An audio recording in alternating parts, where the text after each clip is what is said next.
नमस्कार दोस्तों। बिहार में इलेक्शंस चल रहे हैं और फिर एक बार मांग उठ रही है कि हमें मिथिलांचल राज्य चाहिए। अब क्या हिस्ट्री है इस मिथिलांचल राज्य की, क्या पॉलिटिक्स है और क्या इकोनॉमिक्स है, आइए जानते हैं इस वीडियो में पूरे डिटेल्स में। अगर आपको वीडियो पसंद आए, अगर आपको जानकारी अच्छी लगे तो वीडियो को लाइक करें, शेयर करें और चैनल को सब्सक्राइब करें। पहले हम देख लेते हैं कि हाल ही में क्या खबर आई है इस मिथिलांचल राज्य के बारे में। तो पीएम मोदी का बहुत बड़ा अनाउंसमेंट देखा गया है इसके लिए। खैर, ये तो एक्सेप्ट नहीं किया गया है कि हम एक मिथिलांचल राज्य बनाने वाले हैं, उसके पीछे के भी कुछ तर्क है और वितर्क है जिसके बारे में हम डिस्कशन करेंगे। लेकिन यहाँ पे 13 करोड़ जो भी है इन्वेस्टमेंट किया गया है बिहार के मधुबनी। अब ये मधुबनी पेंटिंग्स खास क्यों हैं? तो ये खास हैं क्योंकि ये मिथिलांचल एरिया से आती हैं। अब बिहार के कौन से क्षेत्र में ये मिथिलांचल एरिया है? क्या यही डिस्कशन हो रहा है कि अब अगले चुनाव में मिथिलांचल राज्य तो बन ही जाना चाहिए, क्योंकि आपको पता है अभी चुनाव चल रहा है और अगर नीतीश कुमार जीतते हैं तो क्या हमें देखने मिलेगा कि मिथिलांचल राज्य बनेगा या नहीं? चलिए डिस्कस करते हैं हम। तो ये आपका हमारा प्यारा भारत है और यहाँ पे आप बिहार देख रहे होंगे। ये जो रेड कलर में हाईलाइटेड एरिया है दोस्तों, यहाँ पे कुछ झारखंड का पार्ट भी है, आप देखेंगे तो ये होता है मिथिलांचल। मतलब ये बनेगा एक यूनिक स्टेट अगर गवर्नमेंट चाहेगी, अप्रूवल मिल जाएगी और मिथिला रीजन कहलाता भी है। यानी झारखंड का भी कुछ पार्ट, कुछ हिस्सा इस मिथिला रीजन में आता है और बिहार का तो ऑलमोस्ट आधा बिहार मिथिला के रीजन में चला जाता है। आगे अगर हम बात करते हैं तो आप देख सकते हैं यहाँ पे ये जो येलो पार्ट में है दोस्तों, ये मिथिला रीजन है। अब ये खास क्यों बन जाता है, क्यों लोग चाहते हैं कि ये मिथिला राज्य बने? तो मैं बताऊं आपको, बहुत सारे लोग हैं जिनका इंटरव्यूज लिया जाता है। लोगों का मानना है, ये लोग खुलेआम कहते हैं कि हमारे जो मिथिला के ये डिस्ट्रिक्ट्स हैं, यहाँ के जो क्षेत्र हैं, यहाँ पे डेवलपमेंट बहुत कम है, इंफ्रास्ट्रक्चर बहुत कम है, स्कूल्स, हॉस्पिटल्स या फिर एम्प्लॉयमेंट के लिए अपॉर्चुनिटी हो, ये सब कुछ बहुत ज़्यादा कम है। यानी जब सरकार को इलेक्शंस के टाइम याद आता है कि हमारा ये पूरा बिहार है, तब कहाँ जाते हैं वो? मिथिलांचल में जाते हैं, मिथिला में जाते हैं, वहाँ के लोगों को अपीस करते हैं, वोट से जीतते हैं और फिर सब भूल जाते हैं। यानी फिर से ये जो देश है, ये जो राज्य है बनने की कोशिश कर रहा है मिथिला, ये क्या होता है वैसे का वैसा ही रह जाता है। और पूरा बिहार, यहाँ पे आप देखेंगे मगही और भोजपुरी। तो यहाँ पे कौन कौन सी भाषा बोली जाती है और क्यों खास है? आपने देखा होगा एक लिंग्विस्टिक टैपेस्ट्री ऑफ बिहार, बहुत ही सुंदर। अब ये मधुबनी पेंटिंग आप देख सकते हैं जिसपे इन्वेस्ट किया जा रहा है और कितनी सुंदर डिटेल्ड वे में बनाई जाती हैं ये मधुबनी पेंटिंग। और कहाँ की खास है? तो मिथिला की खास है। मिथिला के मखाने भी जीआई टैग मिला हुआ है मिथिला के मखानों को भी। आगे हम बात करते हैं तो ये मिथिला की आखिर सबसे पहले डिमांड आती कहाँ से है? तो मिथिला की डिमांड उठाई जाती है राबड़ी देवी के द्वारा। इनका कहना है कि हमें अब मिथिला को कार्व आउट कर लेना चाहिए, तो मतलब बाहर निकाल लेना चाहिए। किससे? बिहार से। तो आपने जो वो रीजन देखा वहीं से क्या है, इनका मांग है कि हमें भ्रष्टाचार की वजह से, अनएम्प्लॉयमेंट की वजह से, माइग्रेशन की वजह से और बहुत सारी चीज़ें हैं जिनकी वजह से हमें मिथिला एक राज्य चाहिए। अब आप जानते होंगे बिहार और तमिलनाडु हो ये देश, ये स्टेट जो है दोस्तों, ये लगभग सेम टाइम पे बने हैं। लेकिन आप तमिलनाडु की हालत देखिए आज कैसी है, कितना अच्छा economically, literacy and everything. But अगर वहीं पे आप बिहार देखेंगे और मिथिलांचल देखेंगे तो बहुत ही ज़्यादा पिछड़ा है। अब पिछड़ा क्यों है? क्योंकि आप जानते हैं यहाँ के लोगों का ही कहना है कि यहाँ पे अनएम्प्लॉयमेंट अपॉर्चुनिटीज़, मतलब एम्प्लॉयमेंट अपॉर्चुनिटीज़ बिल्कुल नहीं है, बहुत ज़्यादा अनएम्प्लॉयमेंट है और इंफ्रास्ट्रक्चर भी बहुत ज़्यादा खराब है। अब जैसे आपको पता होगा कि यहाँ से ही ये जो मिथिला राज्य, ये आप पूरा बिहार है, यहाँ पे एक येलो लाइन से गंगा जाती है, मतलब यहीं से गंगा बहती है और गंगा की एक ट्रिब्यूटरी है जिसका नाम कोसी है, जिसको सौरो ऑफ बिहार भी कहा जाता है। यानी जब बारिश होती है तो बाढ़ का माहौल बना देती है। और अभी के न्यूज़ में भी आप देखेंगे किस तरीके से बिहार के कई जिले और लाखों और करोड़ों लोग फंस चुके हैं इसी बाढ़ में। अब अगर क्षेत्र में डेवलपमेंट होती, इंफ्रास्ट्रक्चर होता, तो शायद आज जो देखना पड़ रहा है बिहार के लोगों को, जो सहना पड़ रहा है, वो नहीं होता। जब हमें पता है कि इतनी विशाल जो नदी है गंगा जैसी, वो हमारे प्यारे बिहार से होके जा रही है। इस एक कहा तो ये भी जाता है कि मिथिलांचल को बेसिकली हाफ में डिवाइड कर देती है। जो नॉर्थ साइड है गंगा का, वो मोस्ट ऑफ द पार्ट किस में आता है? मिथिलांचल में आता है। और सबसे ज़्यादा अंडर डेवलप्ड है वो कौन सा एरिया होता है? तो इसी एरिया को कहा जाता है। अब यहाँ पे आप जानते हैं लालू यादव के बेटे भी जो हैं वो भी पॉलिटिक्स में, आरजेडी वाले ग्रुप्स जो हैं वो बहुत ज़्यादा एक्टिव हैं। अब प्रशांत किशोर भी हैं, वो भी बहुत ज़्यादा एक्टिव हैं। वो भी चाहते हैं कि हम क्या करें, इस बार सत्ता में जीते, क्योंकि आप जानते हैं उन्होंने कितने ज़्यादा पॉलिटिशियंस को बनाया हुआ है जहाँ पे वो आज हैं, और लोगों के बीच में लोकप्रिय भी हैं। और ये चाहते हैं कि हम जो बिहार की गरीबी है उसे सबसे पहले हटाएं, क्योंकि यहाँ पे ही सिर्फ मिथिला में ही नहीं दोस्तों, अब भोजपुरी और एक और इलाका जो हमने देखा था वहाँ पे भी, मतलब मैं आपको दिखा देती हूँ, भोजपुरी, मगही और यहाँ पे मिथिला, हर जगह ही बहुत ज़्यादा अनएम्प्लॉयमेंट है, पावर्टी है। तो ये चाहते हैं, प्रशांत किशोर चाहते हैं कि अगर वो नेता बन के आते हैं तो वो इसको हटाने की कोशिश करेंगे। उसके बाद अनएम्प्लॉयमेंट एक मुद्दा है, वो भी प्रशांत किशोर हटाने की कोशिश करेंगे। और माइग्रेशन सबसे ज़्यादा है बिहार से। जो बिहार का लेबर है, बिहार के जो एसेट्स हैं, जो युवा हैं, वो सबसे ज़्यादा माइग्रेट करते हैं दूसरे स्टेट्स में, ताकि उन्हें कुछ जीवन यापन करने के लिए थोड़ा सा काम मिल जाए, पैसे मिल जाए और अपनी जीवन काटे उसमें। तो वही माइग्रेशन भी बहुत ज़्यादा है। तो ऐसा इंफ्रास्ट्रक्चर ही ला दे बिहार में, ऐसे इंडस्ट्रीज़ ही बना दे बिहार में, क्योंकि वहाँ के लेबर जो हैं, वहाँ के मैन फोर्स जो है वो तो इतने ज़्यादा अच्छे हैं। तो क्यों वहाँ पे इंडस्ट्रीज़ और इंफ्रास्ट्रक्चर नहीं बनाया जाता है? तो वहाँ पे बनाने की भी कोशिश करेंगे प्रशांत किशोर।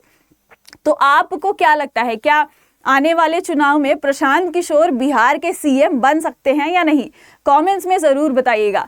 या फिर लालू यादव के जो 2 बेटे हैं उनके लिए वो बनवाना चाहते हैं ये मिथिला राज्य, यानी जो नीचे का हिस्सा है वो एक बेटे को दे देंगे और मिथिला जो है वो अपने दूसरे बेटे को दे देंगे। आपको क्या लगता है? कमेंट्स में ज़रूर बताइएगा। आगे अगर हम बात करते हैं तो ये झारखंड से ही कार्व आउट किया गया था बिहार, और सेम टाइम में किया गया था। इसीलिए वो जो मैंने दिखाया था कुछ, ये पार्ट जो है दोस्तों, झारखंड का हिस्सा, ये भी मिथिलांचल में आ जाता है। और कहा जाता है कि इसे भी हमें क्या करना है, मिथिलांचल में ही लेकर जाना है। अब भाषाओं पर, बोलियों पर भी बड़ा विवाद चलता है यहाँ पर। जैसे कि 8th शेड्यूल में जो मिथिला लैंग्वेज है, मैथिली, वो भी लिखी गई है। तो ये भी कहना है कई लोगों का कि बड़े सारे लैंग्वेजेस लिखे गए हैं ऑलरेडी 8th शेड्यूल में, और उनके बेसिस पर आपने स्टेट्स भी बना दिए हैं। तो अगर मैथिली को आपने 8th शेड्यूल में डाला ही है, हमारी क्लासिकल लैंग्वेज बनाई ही है, तो क्यों ना हमें मिथिला एक राज्य ही बना देना चाहिए? आपको ये पॉइंट कितना वैलिड लगता है मुझे कमेंट्स में ज़रूर बताइएगा। क्या फिर से एक भाषा के ही आधार पे हमें नया स्टेट बना देना चाहिए? क्या हमें ये नहीं सोचना चाहिए कि अगर कोई स्टेट बनता है तो उसके लिए रिसोर्स की ज़रूरत होती है, वहाँ पे और ज़्यादा पिछड़ा वर्ग हो सकता है, क्योंकि हो सकता है डेवलप होने में थोड़ा टाइम लग जाए। अभी जितना बिहार में डेवलपमेंट है उससे कम ही होगा अगर अलग हो गया तो। और कुछ लोगों का ये भी कहना है कि अगर हम अलग हो गए, अगर मिथिला अलग राज्य बन गया, तो हम सबसे ज़्यादा डेवलप्ड होंगे, हमारे जो नेता होंगे हमारे बीच के होंगे और हमारी सारी दिक्कतें समझेंगे, क्योंकि अभी ऐसा नहीं है, उनको ऐसा लगता है। तो ये 2 मत हैं उनका, कुछ कोई सपोर्ट करते हैं और कुछ कहते हैं कि नहीं बनना चाहिए। खैर, आगे अगर हम बात करते हैं, इससे ये भी बोला जाता है, जैसा मैंने आपको बताया, कि विकास से जुड़ी जो चुनौतियां हैं वो खत्म होंगी अगर मिथिला राज्य बनेगा तो। और हमारे पास भाषा है, मधुबनी कला है, मैथिली है, तो ये सारी हमारी यूनिक है, कल्चर है, तो क्यों ना हम अपना अलग राज्य बना लें इन्हीं बेसिस पे। आगे यहाँ पे कौन कौन सी चीज़ें हैं प्रमुख रूप से, जो दरभंगा है, मधुबनी है, सरसा है, वो क्या है, इन जिलों में शामिल है। यानी भौगोलिक यहाँ पे आप जो देखेंगे इसमें बहुत सारे जिले आते हैं बिहार के। आप अगर यहाँ से हैं तो कमेंट्स में ज़रूर बताइएगा कि आप कहाँ से हैं, मिथिला से हैं या फिर पूरे बिहार के कहाँ, कौन से एरिया से आते हैं। हिस्टोरिक इसमें बताऊँ तो मिथिला का जो मेंशन है, मिथिला का मेंशन किया गया है रामायण में भी और महाभारत में भी। जनक राजा, आप जानते हैं, सीता माँ जो हैं उनके पिताजी यहीं के थे और उनका जो है वर्णन किया गया है, यानी उनको भी दर्शाया गया है, जो रामायण है उसमें दिखाया गया था। आगे अगर हम बात करें तो भाषा, कला, ये सब कुछ बहुत ज़्यादा है, लेकिन बहुत सारी प्रॉब्लम्स भी हैं इसमें। अब सबसे पहले अर्लियर डिमांड कहाँ से आई थी? तो एक राजा थे दोस्तों, उन्होंने सबसे पहले डिमांड की थी इस मिथिला की। अब राजा कौन है आपके? रामेश्वर सिंह, जो 1921, आप सोच सकते हैं आज़ादी के पहले ही इन्होंने मांग रख दी थी कि हमें एक अलग मिथिला राज्य चाहिए। उनकी और भी मांगे थी, जैसे ऐतिहासिक पहला माना जाता है कि इन्होंने पहली बार ऐसा कहा कि हमें क्या चाहिए? एक मिथिला राज्य चाहिए। उसके बाद पोस्ट इंडिपेंडेंस के बाद भी कई बार बोला गया है, कई लोग बोलते हैं जो मिथिला से आते हैं, पर्टिकुलरली जो उस क्षेत्र से आते हैं, उनका हमेशा से कहना है कि हमें एक अलग आइडेंटिटी है हमारी, और हमें एक अलग राज्य ही दे दीजिए। क्योंकि पॉलिटिशियंस भी देखें अगर तो बहुत ज़्यादा ध्यान नहीं देते हैं इसमें। अब इनका, राबड़ी देवी का क्या कहना है ये भी देख लेते हैं कि हमारे जो विकास है, हमारा विकास है, यानी मिथिला का जो विकास है उसे नज़रअंदाज किया जाता है। कोई भी सरकार आ जाए तो उसे नज़रअंदाज कर देती है, और अगर हमारी सरकार यानी मिथिला से स्टेट बन गया और फिर वहाँ से कोई उठ के आया सरकार बनाने के लिए, तो हो सकता है उनका विकास हो, उनको पहचाना जाए, उनको कल्चरली रिकॉग्नाइज किया जाए और बाकी सारी मान्यताएं मिल जाएं। तो इनका ये कहना है कि अब बना ही देना चाहिए मिथिला का राज्य। खैर, पॉलिटिकल अगर इम्पोर्टेंस देखें तो यहाँ पे 3 पार्टीज भी हैं, आरजेडी है, बीजेपी है, और नेक्स्ट एक है आपकी जेडी। तो देखिए दोस्तों, सबसे पहले अगर मैं बताऊं तो आरजेडी है, वही चाहती है कि क्या हो, एक मिथिला राज्य बने। लालू प्रसाद यादव की पार्टी जो है और राबड़ी देवी उनकी जो धर्मपत्नी है वो चाहती हैं, उन्हीं का मांग है कि हमें ये मिथिला राज्य चाहिए। खैर, आगे अगर हम बात करें तो इनका ज़्यादा सपोर्ट नहीं है, क्योंकि ये एक यूनाइटेड इंडिया की तरफ देखते हैं बाकी के पार्टीज। तो आरजेडी का जितना झुकाव है कि हमें बनाना है एक मिथिला राज्य, उतना झुकाव किसी और पार्टी का नहीं है। पर मैं आपसे एक सवाल पूछूंगी कि आप क्या चाहते हैं? क्या सच में मिथिला राज्य बनना चाहिए? और अगर प्रशांत किशोर बिहार के अगले सीएम बनते हैं या फिर नीतीश कुमार बनते हैं, तो क्या वो आपको सपोर्ट करेंगे मिथिला राज्य बनाने के लिए? या फिर अगर आप चाहते हैं कि मिथिला राज्य ना बने तो क्या उसके लिए सपोर्ट करेंगे? कमेंट्स में आप ज़रूर बताइएगा। वैसे टाइम का अगर बात करें तो सिर्फ मिथिला ही नहीं, बाकी कई ऐसे क्षेत्र हैं पूरे भारत में जिनकी डिमांड हो चुकी है कि हमें ये चाहिए।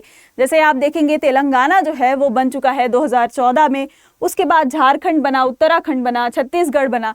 तो इनकी भी डिमांड हुई थी अलग होने की, और फिर इनको कार्व आउट किया गया है कई स्टेट से।